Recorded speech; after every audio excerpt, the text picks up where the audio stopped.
ಈ ಕಾರ್ಯಕ್ರಮದ ಪ್ರಾಯೋಜಕರು ಗಡಿಯಾರ್ ಗ್ರೂಪ್ ಆಫ್ ಕಂಪನೀಸ್.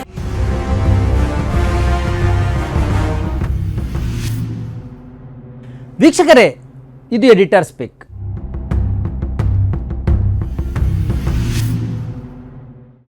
ಒಂದು ಕಡೆ ಕೇಂದ್ರ ಸರ್ಕಾರದ ವಿರುದ್ಧ ದೇಶಾದ್ಯಂತ ಅಸಮಾಧಾನ ವ್ಯಕ್ತವಾಗ್ತಾ ಇದ್ದರೆ ಮತ್ತು ನಾಗರಿಕರು ಟಿವಿ ಮೈಕ್ಗಳ ಮುಂದೆ ತಮ್ಮ ಆಕ್ರೋಶವನ್ನು ಹೊರಹಾಕ್ತಾ ಇದ್ದರೆ, ಇನ್ನೊಂದು ಕಡೆ ಈ ಕೇಂದ್ರ ಸರ್ಕಾರವೇ ನಾಗರಿಕರನ್ನು ಮತದಾನದಿಂದ ತಡೀತಾ ಇದೆಯೇನೋ ಅನ್ನುವ ಅನುಮಾನವೂ ಕಾಡ್ತಾ ಇದೆ.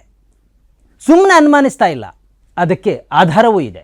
ಅದಕ್ಕಿಂತ ಮೊದಲು ಗೋಧಿ ಮೀಡಿಯಾದ ಆಂಕರ್ ಅಂಜನಾ ಓಂ ಕಶ್ಯಪ್ ಅವರನ್ನು ಸುತ್ತುವರಿದು ಉತ್ತರ ಪ್ರದೇಶದ ಸಾಮಾನ್ಯ ನಾಗರಿಕರು ಆಕ್ರೋಶ ಹೊರಹಾಕಿರುವುದನ್ನು ತೋರಿಸ್ತೇನೆ. मैं भाजपा के प्रवक्ता जी से पूछना चाहती हूँ कि अभी माननीय मोदी जी कह रहे थे कि महिलाओं का मंगलसूत्र चोरी होने से बचाना है. उनकी पत्नी यशोदा बहन जी का मंगलसूत्र कहाँ है? पर्सनल सवाल से बचिए आप लोग. उनकी पत्नी यशोदा बहन जी का मंगलसूत्र कहाँ है? पर्सनल सवाल से बचिए आप लोग. ಇವರು ಗೋಧಿ ಮೀಡಿಯಾದ ಮುಂಚೂಣಿ ಆಂಕರ್ಗಳಲ್ಲಿ ಓರ್ವರು. ಆಜ್ ತಕ್ ಟಿವಿ ಚಾನೆಲ್ನ ವರದಿಗಾರ್ತಿ. ಜನರು ಆರ್ಟಿಕಲ್ 370 ರಾಮ ಮಂದಿರದ ಬಗ್ಗೆ ಮಾತಾಡ್ತಾರೆ ಅಂತ ಇವರು ಅಂದುಕೊಂಡಿದ್ರೋ ಏನೋ. ಮಂಗಳಸೂತ್ರದ ಬಗ್ಗೆ ಮಾತಾಡಿದ ಮಹಿಳೆಯ ಮಾತನ್ನು ಅರ್ಧದಲ್ಲೇ ತುಂಡರಿಸಿದ ಅವರ ವರ್ತನೆಯಿಂದಲೇ ಅವರ ಉದ್ದೇಶ ಅರ್ಥ ಆಗುತ್ತೆ. ಹಾಗಂತ ನಾನು ಹೇಳ ಹೊರಟಿರುವುದು ಇದಲ್ಲ. ಏಪ್ರಿಲ್ 26 ಶುಕ್ರವಾರದಂದು ದೇಶಾದ್ಯಂತ 88 ಕ್ಷೇತ್ರಗಳಿಗೆ ಚುನಾವಣೆ ನಡೆಯಿತು. ಅದರಲ್ಲಿ ಅಸ್ಸಾಂನ 5 ಕ್ಷೇತ್ರಗಳು ಸೇರಿದ್ದವು. ಈ 5 ಕ್ಷೇತ್ರಗಳ ಪೈಕಿ ಕರೀಂಗಂಜ್ ಕ್ಷೇತ್ರ ಕೂಡ ಒಂದು. ಇದು ಮುಸ್ಲಿಂ ಬಾಹುಳ್ಯ ಕ್ಷೇತ್ರ. ಕರೀಂಗಂಜಿನಿಂದ ಕೆಲಸಕ್ಕೆಂತೂ ರಾಜ್ಯದ ವಿವಿಧ ಭಾಗಗಳಿಗೆ ಹೋದ ಕಾರ್ಮಿಕರ ಸಂಖ್ಯೆ ಸಾಕಷ್ಟಿದೆ. ಅವರೆಲ್ಲ ಕರೀಂಗಂಜಿಗೆ ಮರಳಲೆಂದು ಏಪ್ರಿಲ್ 26ರಂದು ರೈಲ್ವೆ ನಿಲ್ದಾಣಕ್ಕೆ ಬಂದಿದ್ದಾರೆ. ಇವರಂತೆ ಇತರ ಕ್ಷೇತ್ರಗಳ ಮತದಾನದಲ್ಲಿ ಭಾಗವಹಿಸಲು ಬಂದವರೂ ಇದ್ದರು. ಆದರೆ ಹೆಚ್ಚಿನ ಜನರು ಕರೀಂಗಂಜಿಗೆ ಸೇರಿದವರೆಂದು ಮಾಧ್ಯಮ ವರದಿಗಳು ಹೇಳ್ತಾ ಇವೆ. ಆದರೆ ದಿಢೀರಾಗಿ ರೈಲ್ವೆ ಇಲಾಖೆ 6 ರೈಲುಗಳ ಯಾತ್ರೆಯನ್ನೇ ರದ್ದುಗೊಳಿಸಿತು. ಇದನ್ನು ಪ್ರಯಾಣಿಕರಿಗೆ ಮುಂಚಿತವಾಗಿ ತಿಳಿಸಿಯೂ ಇಲ್ಲ. ಆದ್ದರಿಂದ ಸಾವಿರಾರು ಪ್ರಯಾಣಿಕರು ರೈಲ್ವೆ ನಿಲ್ದಾಣದಲ್ಲಿ ಸಿಲುಕಿಕೊಂಡರು. ಎಂಜಿನ್ ಹಾಳಿ ತಪ್ಪಿರುವುದರಿಂದ ರೈಲು ರದ್ದುಪಡಿಸಲಾಗಿದೆ ಎಂದು ರೈಲ್ವೆ ಇಲಾಖೆ ಆ ಬಳಿಕ ನುಣುಚಿಕೊಂಡಿತು. ಈ ಬಗ್ಗೆ ಹಲವು ಪ್ರಯಾಣಿಕರು ತಮ್ಮ ಆಕ್ರೋಶವನ್ನು ಮಾಧ್ಯಮಗಳ ಜೊತೆ ಹಂಚಿಕೊಂಡಿದ್ದಾರೆ.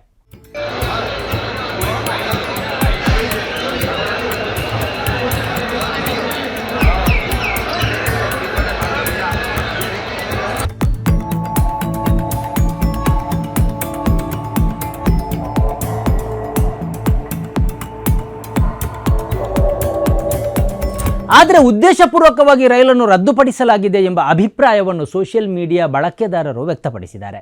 ಮುಸ್ಲಿಂ ಮತದಾರರನ್ನು ಮತದಾನ ಕೇಂದ್ರಕ್ಕೆ ತಲುಪದಂತೆ ತಡೆಯುವುದಕ್ಕಾಗಿಯೇ ಹೀಗೆ ಮಾಡಲಾಗಿದೆ ಎಂದವರ ಸಂಖ್ಯೆ ಧಾರಾಳ ಇದೆ. ಈ ನಡುವೆ ಪ್ರಯಾಣಿಕರಿಗೆ ಬಸ್ಸಿನ ಏರ್ಪಾಟು ಮಾಡಲಾಗಿದೆ ಎಂಬ ಅಭಿಪ್ರಾಯವೂ ಇದೆ. ಇವು ಏನೇ ಇದ್ದರೂ ಕೇಂದ್ರ ಸರ್ಕಾರಕ್ಕೆ ಮತ್ತು ಅವರ ಬೆಂಬಲಿಗರಿಗೆ ಒಂದು ಬಗೆಯ ಭಯ ಆವರಿಸಿದೆ.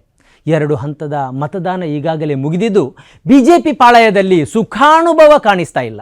ಅಲ್ಲದೆ ಬಿಜೆಪಿ ಪರ ಮಾಧ್ಯಮಗಳು ಜನರ ಬಾಯಿಗೆ ಮೈಕು ಇಟ್ಟಾಗಲೆಲ್ಲ ಬಿಜೆಪಿ ವಿರುದ್ಧ ಆಕ್ರೋಶವನ್ನೇ ಎದುರಿಸ್ತಾ ಇದ್ದಾರೆ. ಬಿಜೆಪಿ ಪರ ಮಾತುಗಳನ್ನು ಹೊರಹಾಕುವುದಕ್ಕೆ ಈ ಆಂಕರ್ಗಳಿಂದಲೂ ಈಗ ಸಾಧ್ಯವಾಗ್ತಾ ಇಲ್ಲ. हिंदुस्तान के पार्लियामेंट में नरेंद्र मोदी अडानी का नाम नहीं ले सका, इतना डंका बज रहा है. हिंदुस्तान में सबसे ज्यादा झूठ बोलने वाला प्रधानमंत्री अगर कोई है, उस चीज का डंगा विदेशों में भी बज रहा है. विदेश के लोग भी कह रहे हैं कि मैंने आज तक इतना झूठा प्रधानमंत्री नहीं देखा. रेपिस्टों का समर्थन करने वाला प्रधानमंत्री नहीं देखा. आज मैं कहता हूँ हाथरस के अंदर जो कांड हुआ, उन्नाव के अंदर कांड हुआ, जम्मू के अंदर जो कांड हुआ, किसी भी रेपिस्ट को लिए बता दो मेरे को, किसी प्रधानमंत्री ने क्या लिया? बिल्किस बानो के रेपिस्टों को माला डाली गई. ये हिंदुस्तान है क्या? ये सारा माल गुजरात को बेचा जा रहा है. क्या मिल रहा है बाकी हिंदुस्तान को? बताइए आप मेरे को. किस चीज के लिए प्रधानमंत्री का समर्थन करें? अरे मैं हिंदू हूँ, मेरा मजहब मुझे नहीं सिखाता आपस में बैर करना. ಇವರೊಬ್ಬರೇ ಅಲ್ಲ, ದೇಶಾದ್ಯಂತ ಇಂಥವರ ಸಂಖ್ಯೆ ದಿನೇ ದಿನೇ ಹೆಚ್ಚಾಗ್ತಾ ಇದೆ. ಟಿವಿ ಚಾನೆಲ್ಗಳ ಮೈಕ್ ಕಂಡಾಗಲೆಲ್ಲ ಕೇಂದ್ರ ಸರ್ಕಾರದ ವಿರುದ್ಧ ಜನರು ಮಾತಾಡ್ತಾ ಇದ್ದಾರೆ. ಇವರಲ್ಲಿ ಅತ್ಯಂತ ಶಿಕ್ಷಿತರು ಮತ್ತು ಜನಸಾಮಾನ್ಯರು ಎಲ್ಲರೂ ಸೇರ್ಕೊಂಡಿದ್ದಾರೆ. We need to vote to save the democracy and for the name we have as a nation. To be honest, we live in very difficult times. The opposition leaders are being arrested. This is the first time a sitting chief minister is being arrested. Their opposition bank accounts are being blocked, and there are many things. Fair चुनाव होगा तो अच्छा लगेगा. आप यूं देखो ना कि न्यूज देख रहे हैं, हम ज्यादातर न्यूज देख रहे हैं, एक ही पार्टी दिख रही है न्यूज में, दूसरी पार्टी को भी तो आने दो, उसको भी दिखने दो, उसको भी बोलने दो, वो बोलेगी तो उसका पक्ष भी सामने आएगा। न्यूज में भी देखोगे आप, न्यूज़पेपर पढ़ोगे तो न्यूज़पेपर में जो पहला पेज होगा ना, वो उस पर आपको एक पार्टी दिखेगी, उस पर दूसरी पार्टी नहीं दिखेगी, अगर आप अभी अभी नोटिस कर रहे होगे तो। पर ब्रेन वॉश हो रहा है ना। 2014ರಲ್ಲಿ ಯಾವ ಭರವಸೆಯನ್ನು ಮೋದಿ ಹುಟ್ಟಿಸಿದ್ದರೋ 10 ವರ್ಷಗಳೊಳಗೆ ಆ ಭರವಸೆ ಯಾಕೆ ಟುಸ್ಸಾಗ್ತಾ ಇದೆ ಎಂಬುದಕ್ಕೆ ಉತ್ತರವನ್ನು ಬಿಜೆಪಿ ಕಂಡುಕೊಳ್ಬೇಕು. ಇವತ್ತು ಬೀದಿ ಬೀದಿಯಲ್ಲಿ ನಿಂತು ಜನರು ಯಾಕೆ ಮೋದಿ ಸರ್ಕಾರವನ್ನು ಪ್ರಶ್ನಿಸ್ತಾ ಇದ್ದಾರೆ ಎಂಬ ಪ್ರಶ್ನೆಯನ್ನು ಬಿಜೆಪಿ ಸ್ವಯಂ ಹಾಕಿಕೊಳ್ಳಬೇಕು. ರಾಹುಲ್ ಗಾಂಧಿಯನ್ನು ಹೀಯಾಳಿಸುವುದನ್ನೇ ಸಾಧನೆ ಅಂದ್ಕೊಂಡಿದ್ದ ಬಿಜೆಪಿಯ ಪಾಲಿಗೆ ಮತ್ತು ಅದರ IT ಸೆಲ್ಗೆ ಈಗ ರಾಹುಲ್ ಎತ್ತಾ ಇರುವ ಪ್ರತಿ ಪ್ರಶ್ನೆಯೂ ಗಂಟಲ ಮುಳ್ಳಾಗ್ತಾ ಇದೆ.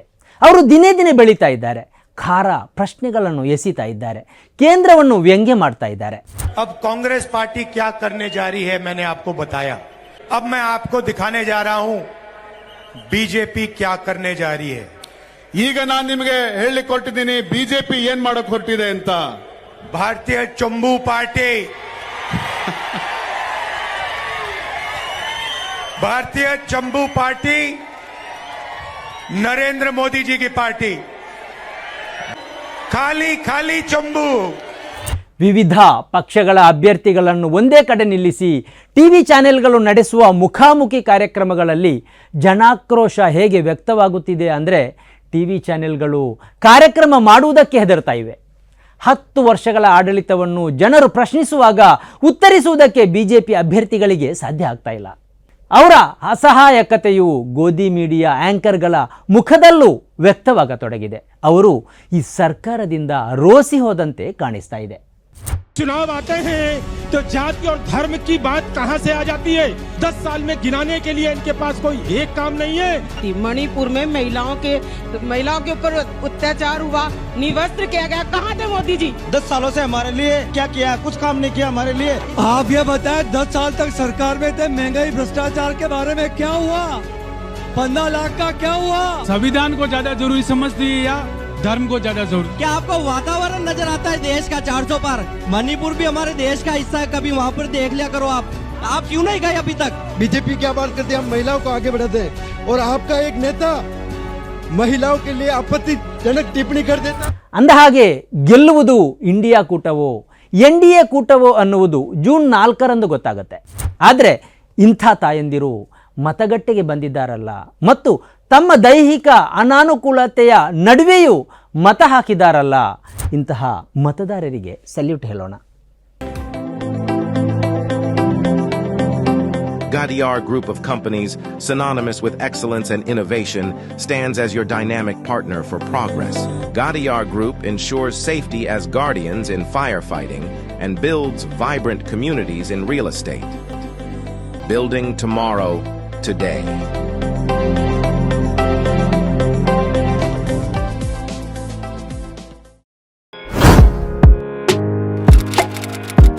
ಇಂತಹ ಹಲವು ಸುದ್ದಿ ಮಾಹಿತಿ ವಿಶ್ಲೇಷಣೆಗಾಗಿ ಸನ್ಮಾರ್ಗ ನ್ಯೂಸ್ ಸಬ್ಸ್ಕ್ರೈಬ್ ಮಾಡಿ. ನಿರಂತರ ನೋಟಿಫಿಕೇಶನ್ ಪಡೆಯಲು ಬೆಲ್ ಐಕಾನ್ ಒತ್ತಲು ಮರೆಯದಿರಿ.